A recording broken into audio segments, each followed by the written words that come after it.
Welcome to the Explainer, everyone. Let's jump right in. Today, we are breaking down a massive topic, escorting convoys on Immortal Realm. I'm host A, and I chase these convoy broadcasts pretty much as a daily habit because, honestly, it is one of the absolute most high-leverage activities you can do to maximize your daily progress on the Shard. And I'm host B. I have definitely seen these huge caravans just marching right through the middle of the cities. But I'll be honest, I've never actually stepped up to escort one myself. It always seemed kind of intimidating. I mean, what actually makes them worth dropping whatever else I'm doing at that exact moment? That is exactly the right question to start with. And the headline here, the ultimate reason you drop what you're doing, comes down to a massive 3 times multiplier. Wait, a 3 times multiplier for what? Like experience points? Time tokens! Literally just standing in a convoy zone multiplies your time token tick rate by 3 for the entire duration of that journey. If you've been wondering how some players really stockpile those tokens, this is it. It is hands down one of the highest leverage sources for tokens on the entire Shard. Okay, let's dive into the full stack of rewards here. So, alongside that continuous triple time token rate, if you actually make it to the destination, you get a solid chunk of arrival gold. We're talking usually between 250 and 900 gold per route straight to your bank. Plus, it pushes your daily ledger progress forward if you happen to have a convoy task active. Wow. And do I need to group up with a specific guild or find a party leader to get all this? No, absolutely not. That is the genius of this system. All of this comes to you simply for being in the right place when a broadcast fires. There's no sign-up sheet, no application process, no formal party required at all. You literally just show up and participate. So, moving on to part 1, finding and joining the convoy. Right, okay. You've definitely got my attention with the triple tokens and the gold drop, but if there's no formal quest giver with an exclamation mark over their head, how do I actually find one of these things and start getting paid? First things first, you have to keep an eye out for the town broadcast. Convoys run on a scheduler, usually on 60 to 130-minute intervals. So, hang out near the major city docks or the trade squares, and just watch your chat for a message that says, "A convoy departs from," followed by the location. Oh, okay. So I just run over there once I see the chat message? Exactly. But you have to be really fast, because step 2 is reaching the spawn point, which is usually right near the city bank. The gather window is incredibly short. We are talking anywhere from just 20 to 90 seconds. If it's a short route, you might only have 20 seconds to get there before it leaves, so having a recall rune for the bank ready to go is absolutely crucial. And then step 3, once you're there, you just walk within 12 tiles of any living convoy NPC. Now, what's really interesting about how the game actually tracks your participation is that you don't click anything to join. The system simply checks, tick by tick, to see if you are inside this invisible 12-tile zone. The first time you cross the threshold, the game just gives you a message telling you that you've joined the escort and reminds you to stay close to earn your tokens at triple the rate. Wait, so that invisible zone, is it just centered on the main caravan master? See, that is the best part. No, it is centered on literally any living convoy NPC. So if a defender peels off from the main group to go fight a raider in the woods, that defender is still a valid zone anchor. You can follow that exact defender into a brawl and still earn your triple time tokens and your participation credit the whole time.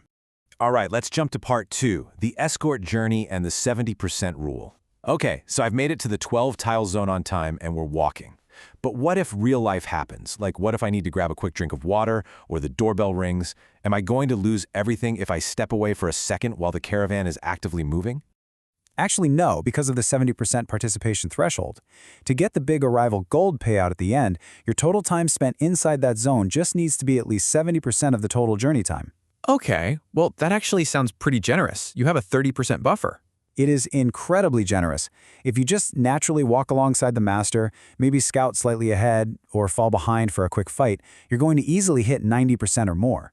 If you step out of the zone for 30 seconds to answer the door, your accumulated time isn't wiped out, it just pauses. That's a tiny, totally recoverable ding. But, and this is important, if you leave for 5 whole minutes, or you decide to recall the way to fetch some potions mid-run, you are doing massive damage to your participation fraction. If you drop below that 70% line, you completely forfeit the gold. Okay, got it. Stay in the zone, get paid. Seems simple enough. Part 3 is surviving the ambush. So I take it this isn't just a peaceful, scenic walking simulator across the Immortal Realm. I mean, I wish.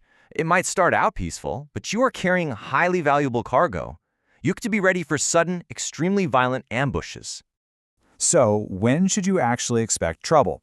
For almost all convoys, you're going to face your first major ambush when you are somewhere between 40 to 70% of the way through the entire route. Right, and what about those longer routes? Does the danger scale up? Oh, absolutely. If you're on a long route, you need to brace yourself for a possible second ambush in that final 75 to 90% stretch. When an ambush actually fires, hostiles will literally spawn right ahead of the caravan. About half of your friendly NPC followers will immediately peel off to defend the group, but the master, the guy carrying the main stuff, keeps walking forward at regular speed. That is when you need to step up and engage. When the chaos starts, there are some absolutely critical rules of engagement you have to follow. You want to help kill the raiders to resolve the fight as fast as possible, and you must protect the master. If the master dies, the cargo physically drops onto the ground. Good to know. Are there any massive red flags I need to avoid while I'm throwing spells around in the chaos? Yes, there's one massive red flag. Never, ever attack the convoy NPCs, even by accident with an area of effect spell. Doing so will immediately slap you with a civic justice criminal flag. It's the ultimate unforced error.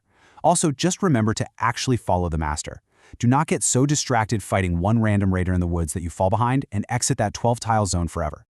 Wait, hold on. A tribute chest? What exactly is that? Okay, so if you and the NPC defenders manage to kill every single spawned raider within 5 minutes of the ambush starting, a literal tribute chest full of gold drops right at the ambush site. It's public loot, so anyone in range can grab it, and it decays in 5 minutes. Oh, that's awesome! Free gold on the side? For sure, but here is the catch. Do not lose your overall zone coverage just to run back and loot it. The main arrival payout is the real prize here. Grab the chest if it's right there and it's safe, but keep moving with the caravan. All right, that brings us to the best part. Part 4, Arrival and Getting Paid. Okay, we survived the ambush. I carefully managed my area of effect spells so I didn't attack the friendly NPCs, and we finally limped our way into the destination city. What happens now? Do I just run up and talk to a specific vendor? Nope, no need to talk to anyone. The moment those arriving NPCs speak their final lines of dialogue, the grand finale triggers automatically. The system computes everyone's participation fraction. If you successfully stayed in the zone for over 70% of the journey, boom, you get the gold payout. If the reward happens to be over 1,000 gold, it's conveniently dropped into your inventory as a bank check. If it's smaller, the raw gold is just auto-deposited. Wait, what about the time tokens? Do I get a huge drop of those at the end too? Remember, those massive time tokens accrue tick by tick during the actual journey. They are already safely sitting right in your account. The grand arrival is strictly for the gold. Any extra mission handler bonuses if it was a guild contract or civic supplier route, and getting your daily ledger task updated. Okay, let me throw a nightmare scenario at you. What if I really mess up? Like, what happens if an ambush is just incredibly brutal, we fail to protect the master, and he just dies right there in the middle of the road? Is the whole run completely over? Not at all.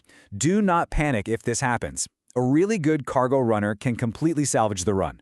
When the master dies, the cargo drops right on their corpse, or sometimes on the ground nearby. So I can literally just pick it up? Exactly. Pick it up immediately. The system's cargo watcher considers the cargo as still present as long as it stays inside the convoy zone. It can be sitting on a corpse, on the ground, or right in a player's backpack. Just keep it in your pack, stay within 12 tiles of whatever surviving NPCs are left, and keep traveling toward the destination. You literally carry the team on your back. You become the VIP. All right, I do like the hero moment, but let's push this even further. What is the absolute worst-case scenario? What if everyone wipes out, or the cargo is just permanently lost? So there are 3 main failure modes to watch out for. First, the entire caravan wipes, meaning 0 living NPCs are left. Second, the cargo drifts way outside the zone and its specific internal code is set to fail the convoy upon loss. And third, the convoy just hits its strict 60-minute lifetime cap. Man, so if any of those happen, I just wasted all that time for nothing? Okay, here is a mind-blowing fact. No, the system actually runs an emergency payout. Anyone who was already over that 70% threshold gets their base gold payout anyway. Now, mission bonuses are suppressed, and tribute chests from incomplete ambushes won't drop. But your base effort? It is still rewarded. It is a huge safety net. Wow, that is incredibly forgiving. So really, the only way to totally mess this up is to basically defeat yourself. Precisely. The biggest mistakes players make are usually entirely unforced errors. It's things like missing that tiny 20-second gather window because they were out hunting too far from the bank, or going AFK and dropping out of the 12-tile zone for 5 whole minutes, or trying to solo a really strong ambush instead of sticking with the group. But the absolute worst one? Accidentally attacking a convoy NPC and catching that civic justice flag? Oh, and as a quick aside, if you are running a Felucca convoy, remember it is full PvP over there, so absolutely expect a contest from other players on top of all the NPC ambushes. So there you have it. We've broken down exactly how this whole system works. You know how to find them using the town broadcasts. You understand how crucial that 12-tile zone is, and you know exactly how to carry the cargo to salvage an absolute disaster. Honestly, after hearing all this, it really does seem like one of the absolute most efficient ways to spend my time on the Shard. It absolutely is. So the very next time that Town Crier announces a departure, are you going to just let it walk away? Or are you ready to step up, claim your 3x token multiplier, and totally transform your daily leverage in the Immortal Realm? Go out there and give it a try. Thank you all for joining us on this explainer, and we will catch you next time.